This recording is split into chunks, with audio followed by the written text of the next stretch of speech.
আসসালামু আলাইকুম আমার প্রিয় ভিউয়ার্স, আপনারা কেমন আছেন?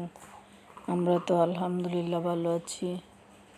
আজকে রান্না করলাম গরুর মাংস, আপনাদের সাথে শেয়ার করছি। আসলে মেয়েদের জীবনটাই পাকঘরে অর্ধেক চলে যায়।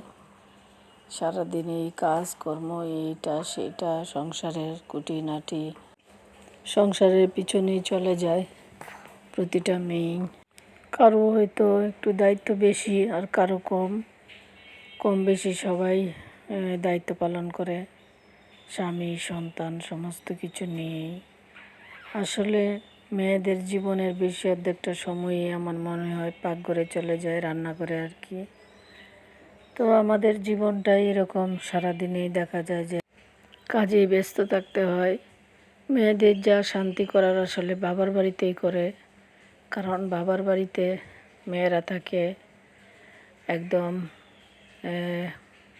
মেহমানের মতো, যেটাকে বলে বাবা মা আদর যত্ন করে মেয়েদেরকে বড় করেন।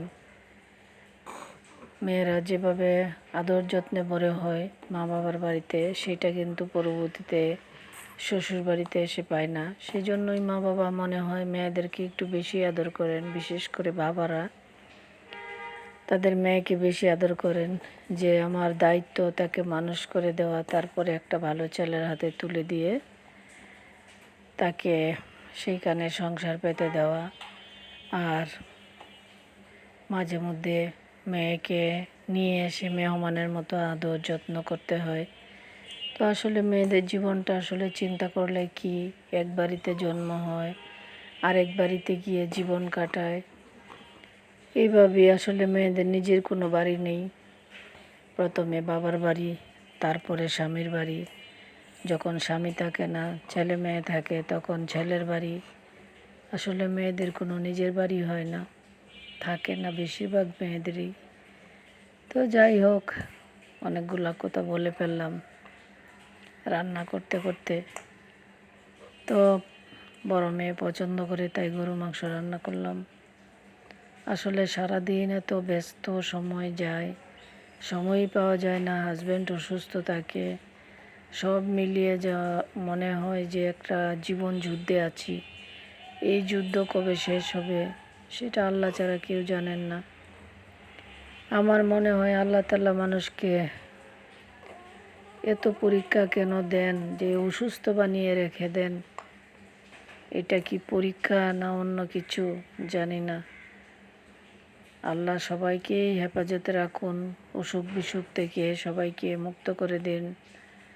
আর এখন যেভাবে বৃষ্টি হচ্ছে চতুর্দিকে, কৃষকেরা ধান তুলতে পারছেন না। আল্লাহ যেন তাদের সহায় হন, কৃষকেরা যেন ধান তুলতে পারে, আমরাও যেন দুমুঠো ভাত ঠিক মতো খেতে পারি। কৃষকেরা যদি ফসল না ফলায় তাহলে আমরাই বা চাল কোথায় থেকে পাবো? সবাইকে আল্লাহ সুস্থ সুন্দরভাবে বেঁচে থাকার ক্ষমতা দিন। কত কৃষক চোখের পানি পালাচ্ছে, ধান শুকাতে পারছে না, কাটতে পারছে না। আল্লাহ সবাইকে তাদের ধানগুলা তোলার ক্ষমতা দিন, রোদ দিন। আসলে আল্লাহর যা ইচ্ছা তখনই তা করেন, যখন ইচ্ছা মেঘ দেন, তো যখন ইচ্ছা বৃষ্টি দেন, যখন ইচ্ছা রোদ দেন।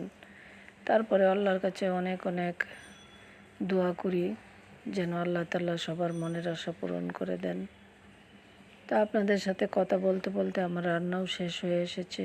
এখনকার মতো এখানেই শেষ করলাম। আবারও কথা হবে নতুন কোনো ভিডিও নিয়ে। সেই পর্যন্ত সবাই ভালো থাকবেন, সুস্থ থাকবেন, নিরাপদে থাকবেন।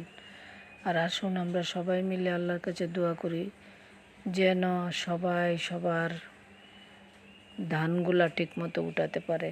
আল্লাহ হাফেজ।